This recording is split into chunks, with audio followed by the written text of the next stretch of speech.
New update, more heat, and a chance for storms on the way. Hey, I'm Chief Meteorologist Tom Walks. It is Monday night, June 29th. Want to show you the radar here because we have storms developing out in Minnesota. Some of those could be on the severe side. They've got some severe thunderstorm watches and warnings off to the west tonight. Here's the issue.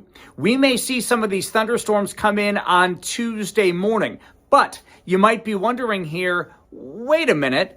There was a pretty short lead time with that in terms of thunderstorm chances. You might not have seen that in the forecast earlier, even just a few hours ago. Why is that? And this is really important. We are not in a weather pattern right now where we have consistent storm systems coming through. We have a big ridge of high pressure in place, or a heat dome, if you will. So think about this for a minute. If you were to get into a hot air balloon and you were to go up, on a typical day where we have a storm system coming in, the wind would be getting stronger and changing direction with height.